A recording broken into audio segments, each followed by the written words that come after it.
I'm Catherine Defontaine, and I'm going to interview Jean-Marie Guéhenno for Global Policy Forum. From 2000 to 2008, Jean-Marie Guéhenno served as UN Under-Secretary General for UN Peacekeeping Operations. He was the longest-serving head of that UN department. During his tenure, peacekeeping personnel in the field grew to 130,000 in 18 missions, the largest expansion of peacekeeping in UN history. He was greatly respected for his leadership and thoughtful management of this often controversial but greatly important UN activity. Before joining the UN, Mr. Guéhenno worked for the French Ministry of Foreign Affairs.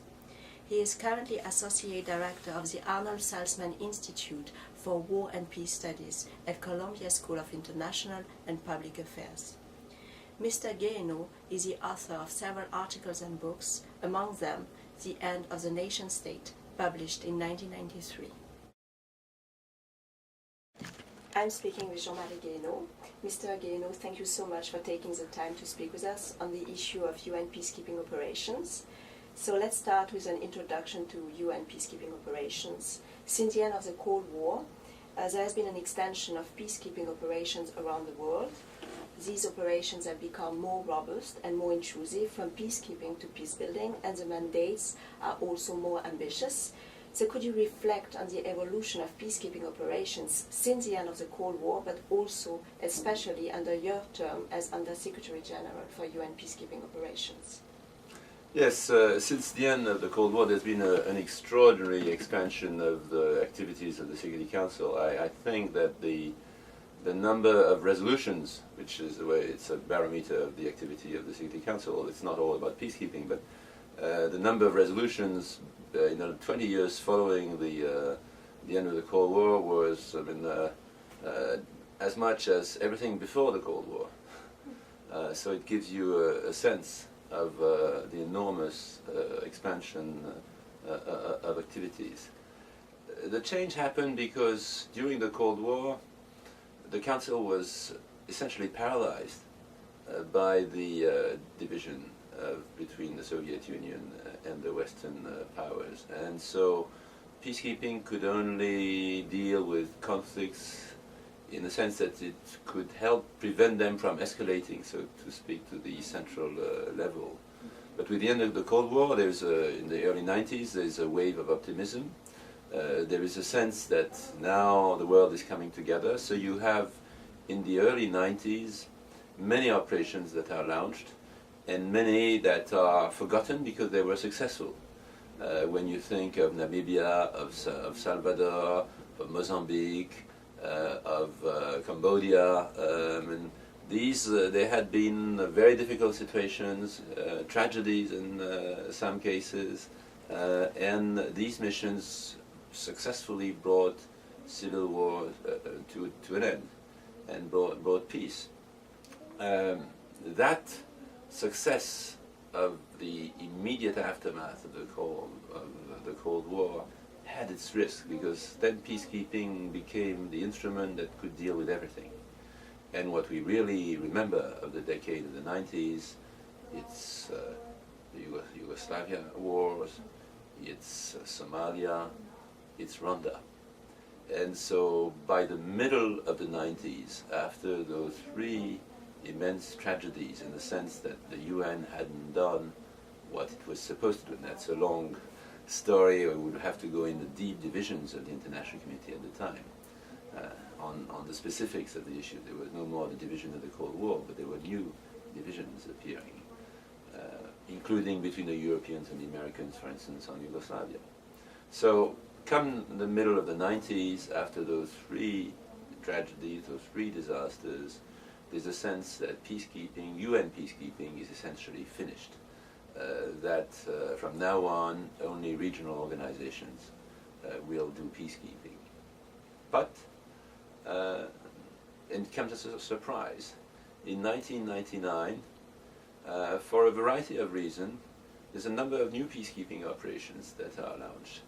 There is Kosovo, because the Security Council was deeply divided on the war, and Kosovo couldn't agree on authorizing a war to stop ethnic cleansing in Kosovo.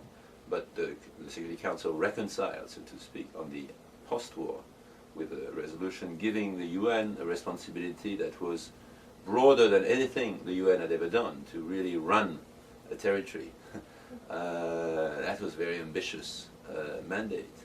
And then there are situations like Timor, where the sub-regional organization there is not, because Indonesia is one of the parties in the conflict. It's better to have outsiders, to have the UN. And so Indonesia and the region agree that the best solution is the UN. So you have Timor, a UN, and nobody to turn to except the UN. And then you have Sierra Leone, you have Congo, for another reason there, is that you realize that in these operations, to have all the troops necessary, only the UN has a pool of troops vast enough to find the troops. And that's 2000, that's when the Brahimi report is produced. The Brahimi report is a very important report, really reflecting on that decade of the 90s. There had been specific reports. There had been a report on Srebrenica, there had been a report on Rwanda, but there had not been an overall report really looking at the structures, at the fundamental broader issues. And that's what the Brahimi report brings. And it defines a kind of roadmap to reinvigorate peacekeeping.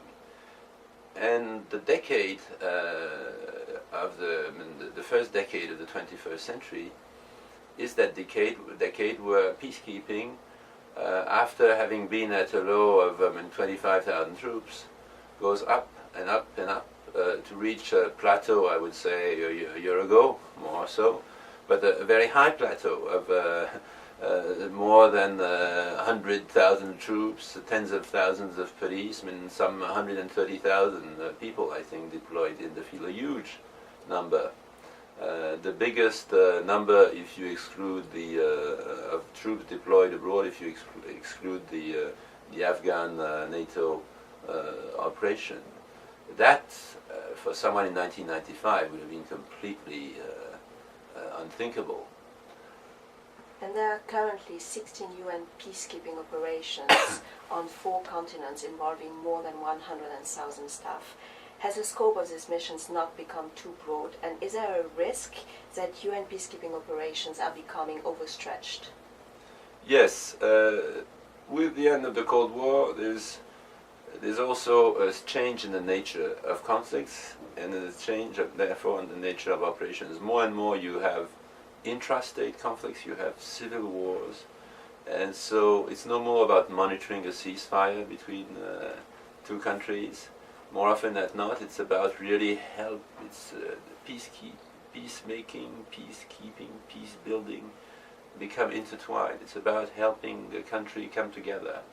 And that's enormously more difficult than monitoring a ceasefire. And so the situation we have now is that there is a kind of quantitative overstretch, because 16 missions, that's a lot.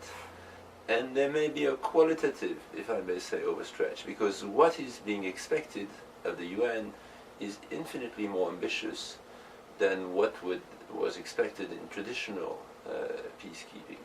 Because you have to really help rebuild the state, because also you now have situations which are neither peace nor war, where yes, there may have been a peace agreement, but there are militias who are staying outside that peace agreement. That's what we have seen in Darfur, for instance.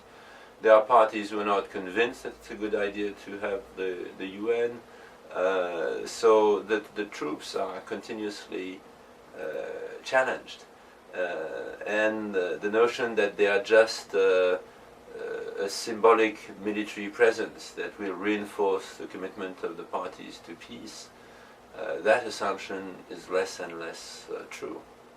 And if you add to that the dimension of terrorism in part of the world, and then the perception that then the UN is seen as, and it is in its mandate actually, to support a government, to help consolidate a government. If there is a war going on, if the UN then is seen as an ally, then it will be attacked. And that's what we have seen tragically in Afghanistan. in Iraq. Some NGOs are calling for more robust peacekeeping operations. Do you think that this is viable, and if peacekeepers are more heavily armed and have more robust rules of engagement, can peacekeepers really protect civilians? You see, when in the 90s you had you could have a unit and people being killed next to that unit and you don't do anything about it, that is unconscionable. And you've got to do something about it. You've got to do what you can with the resources you have.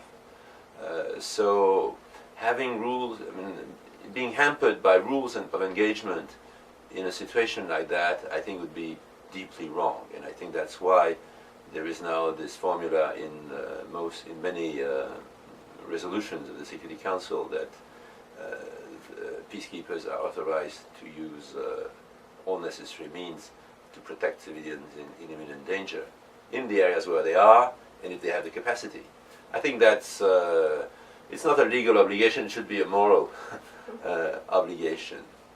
The challenge is that in a country at war, to protect civilians in a systematic way would require a level of troops that you don't have. You see, in a country like Congo, with a huge territory and a population, nobody knows exactly how many, probably some 50, 60 million people, what is actually extraordinary is that with 17,000 troops, the UN has made some difference, an insufficient difference, I would be the first to say. And even if you don't take the 60 million, if you take the 10 million Congolese who live in the East, 10 million, 17,000, the ratio is ridiculous. So what it means is that the use of force must be very political. You have to pick your fights so as to demonstrate deterrent, to create some kind of deterrent effect. But the promise that you're going to protect all civilians, that is dangerous. And yeah, and some NGOs say, so give them more weapons, give them more. You would have to have infinitely greater numbers. What I believe, nevertheless, is that if the troops have more mobility, if they have better intelligence, solid command, they can be more nimble, and so they can more quickly adjust to a fluid situation and do some protection of civilians. That being said, I think that the response to protection of civilians, and personally I prefer the expression empowerment of civilians than protection of civilians, because protection of civilians puts civilians in a kind of passive role, and any long-term solution means that the civilians have to be, they have to have a government that is accountable to them, and that will protect them because it is their government. So, in the end, protection of civilians is a political process.